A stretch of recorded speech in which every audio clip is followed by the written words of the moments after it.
Welcome back to our channel JD Coaching Classes. So in the last video we have already seen important points on chapter number 3 and 4th. Okay. So ये particular video में जो question bank दिया हुआ था video के description में chapter 3rd and chapter 4th के, तो उसका क्वेश्चन बैंक का हम लोग सोल्यूशन देखने वाले हैं. And in this video we are going to see the solution from question 1 till question number 10th. And जो नेक्स्ट वीडियो रहेगा उसमें आपको क्वेश्चन 11 से क्वेश्चन नंबर 20 तक का सोल्यूशन दिया हुआ है. Okay. So starting with the first question. What is the distance between two parallel tangents of a circle having radius 7.5 cm? Okay. So यहाँ पे आपको पैरेलल दिया है तो ये आपको इमेजिन करने आना चाहिए. So सपोज मेरा ये एक सर्कल है एंड यहाँ पे एक टेंजेंट है एंड सेकेंड टेंजेंट मेरा ये वाला है. ओके. सो ये दोनों टेंजेंट है, ये दोनों पैरेलल भी है. ओके.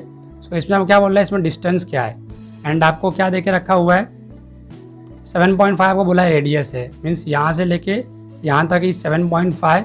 सो इसका डबल क्या रहेगा, 7.5 का डबल 15. तो option A will be the correct one. Okay. So next one, a line perpendicular to a radius at its point on the circle is dash to the circle. So आपने पढ़ा हुआ है ये tangent theorem से. सो अगर जो line perpendicular रहता है देखो यहाँ पे देख रखा हुआ है to a radius at its point on the circle. Okay. So radius को परपेंडिकुलर रहेगा at its point on the circle, means ये वाला केस. ओके. सो ये लाइन है जो इधर परपेंडिकुलर है, तो ये क्या रहेगा, line tangent. So option C is the correct one. Okay. Then question number 3rd, tangent segments drawn from dash point to a circle are congruent. So हमने भी पढ़ा हुआ स्टेटमेंट में from external point are congruent. Okay. So tangent segment drawn from an external point to a circle are congruent. So option A is the correct one. Moving on to question number 4th, two circles having radius 3.8 and 4.7 cm touch each other internally. Find the distance between their centers. So यहाँ पर आपको internally touching circles बोल के रखा हुआ है. सो एक circle suppose करो ये है, तो जो सेकेंड सर्कल बोल रहे हैं वो ऐसे इंटरनली टच कर रहा है. ओके. सो आपको ये इमेजिन करने आना चाहिए. तो यहाँ पे इंटरनली टचिंग सर्कल्स दे के रखा हुआ है. सो अब क्या बोला है, अभी आपने पढ़ा हुआ भी है इसमें, अगर इंटरनली टचिंग सर्कल्स रहते हैं तो वो केस में उनके जो रेडियस रहता है, बिगर सर्कल का रेडियस माइनस स्मॉलर सर्कल का रेडियस करके हम लोग डिस्टेंस निकालते हैं. ओके. Between their centres. तो यहाँ पे भी हम लोग सब्ट्रैक्शन करने वाले हैं अभी. सो 4.7 माइनस 3.8. ओके. सो 4.7 एंड 3.8 का सब्ट्रैक्शन. सो 7 माइनस 8 तो नहीं होगा, तो हम लोग कैरी ओवर लेंगे, तो 17 minus 8 will be 9 and 3 minus 3 will be 0. So 0.9 will be the correct answer. So for question number 4 option B is the correct one. So बहुत ही छोटा सा क्वेश्चन आपको देके रखा हुआ था. देन सिमिलर केस आपको यहाँ पे एक्सटर्नल टचिंग सर्कल्स बोला हुआ है. सो वैसे हम लोग ऐड कर लेते हैं, इसको मैं ओरली कर देता हूँ. So 2 + 3 is 5 and 5 + 4 is 9. So 9.5 आएगा. So A is the correct one. Okay. Then moving on to next question. Question number 6, if triangle QRS is an equilateral triangle which is inscribed in the circle then major arc QRS will be. तो यहाँ पे आपको एक circle दिया हुआ है and आपको बोल रहे हैं कि इक्विलैटरल ट्रायंगल है. इक्विलैटरल ट्रायंगल से आपको क्या इसमें याद रहना चाहिए कि जो उसके all the 3 sides and 3 angle रहेंगे वो इक्वल रहेंगे.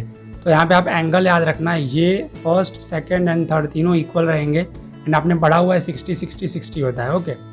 सो आपको क्या बोल रहा है, मेजर आर्क QRS. तो पहले मैं यहाँ पे नेमिंग कर देता हूँ. This is Q, this is R and this is S. तो आपको आर्क QRS बोल के रखा हुआ है. सो Q, R एंड S. सो ये कितना रहेगा, तो आपने ऑलरेडी पढ़ा हुआ है कि अगर ये एंगल इंस्क्राइब्ड रहेगा, सपोज देखो ये इंस्क्राइब्ड है यहाँ पे, तो इफ़ दिस इज 60 डिग्री, अगर ये 60 डिग्री है तो ये कितना रहेगा, उसके सामने वाला जो आर्क है वो क्या रहेगा, डबल रहेगा उसका, 120 डिग्री. बिकॉज आपने पढ़ के रखा हुआ है major arc RS is equals to half angle of major angle RQS will be half of major arc RS. Okay. Because ये एंगल इसमें इंस्क्राइब्ड है ये पर्टिकुलर आर्क में. सो ये आपने पढ़ा हुआ है, तो इससे आपको ये 120 डिग्री आएगा. सिमिलरली अगर मेरा RS 120 डिग्री है तो ऐसे ही मेरा जो RQ रहेगा वो भी क्या रहेगा, 120 डिग्री. एंड आपको क्या पूछ के रखा हुआ है, मेजर आर्क QRS. तो QRS will be 120 + 120 that is 240 degree. So बहुत ही सिंपल सा क्वेश्चन आपको देके रखा हुआ था. Okay. So moving on to next question, that is question number 7, which of the given statement is false. आपको जो फर्स्ट क्वेश्चन देके रखा है, फर्स्ट ऑप्शन, उसमें क्या बोला है, every parallelogram is a cyclic quadrilateral. तो यहाँ पे फर्स्ट वाले ऑप्शन आपको इनकरेक्ट दिया है, बिकॉज हर एक पैरेललोग्राम नहीं होता है. If a parallelogram is a rectangle then only it will be a cyclic quadrilateral. Okay.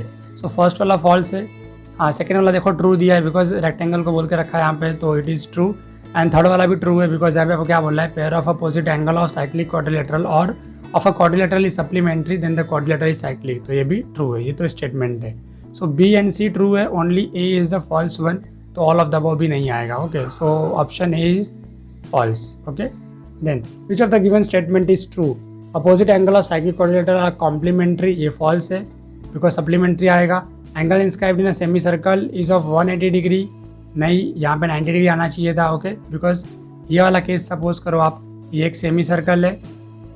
Okay, तो इसमें जो एंगल इंस्क्राइब्ड रहेगा वो क्या रहेगा, ये जो एंगल रहेगा ये कितना रहेगा, 90 डिग्री रहेगा, ये हमने पढ़ा हुआ है। ओके, सो ये 90 डिग्री रहेगा, बट यहाँ पे 180 डिग्री बोला हुआ है, this is also false. And angles inscribed in the same marker congruent, तो ये तो करेक्ट है, ये ट्रू है, हमने पढ़ के रखा हुआ है। Okay, so option C is the correct one, so only option C is correct. Then if two circles are touching externally, how many common tangents of them can be drawn? So external touching circles बोल के रखा हुआ है, तो हमने पढ़ा है, ये भी हमने देखा हुआ है, हम लोग 2 tangent बना सकते हैं। Okay, so 2 tangents can be drawn। Okay, common tangent हम लोग 2 ही बना सकते हैं। Then next one, 2 circles intersect each other such that each circle passes through the center of the other. If the distance between their center is 12, what is the radius of each circle? सो इसमें क्या बोला है, 2 circle intersect each other such that each circle passes to the centre of the other, तो हर एक circle दूसरे के centre से पास होना चाहिए, ऐसे दूसरे को लोग इंटरसेक्ट कर रहे हैं। तो सपोज करो मेरा फर्स्ट सर्कल है, ये इसका सेंटर है, तो जो सेकेंड सर्कल है उसका सेंटर इधर से, वो इधर से पास होना चाहिए, लाइक सपोज ये वाला पार्ट। ओके, ऐसा कुछ तो सो ये जो सेंटर है इसका है एंड ये पास कर रहा है सर्कल उसके सेंटर से, एंड इसके सेंटर से ये पास कर रहा है। ओके, तो ऐसा केस आपको बोल के रखा है एंड बोल रहे if the distance between their centre is 12, means आपको ये दे के रखा है, ये 12 है। Okay, so what is the radius of each circle, तो अगर ये 12 रहेगा तो ये इसका भी रेडियस है एंड ये इसका भी रेडियस है, सो रेडियस क्या रहेगा, 12 ओनली। सो इसमें सिर्फ आपको डायग्राम एकदम क्लियरली बनाने आना चाहिए, जो आपको दे के रखा है उसको पढ़ के उसको रीड करके आपको करेक्ट डायग्राम बनाने आना चाहिए। Okay, so for question number 10 option C is the correct one. Okay, so in the next video we will see the solution from question 11 to 20। okay, and अगर आपने चैनल को subscribe नहीं किया हुआ तो आप सब्सक्राइब कर लो, जिससे आपको लेटेस्ट अपडेट मिलता रहेगा जो हम लोग रेगुलर वीडियोस अपलोड कर रहे हैं। ओके, सो मिलते हैं नेक्स्ट वीडियो में, टिल देन गुड बाय।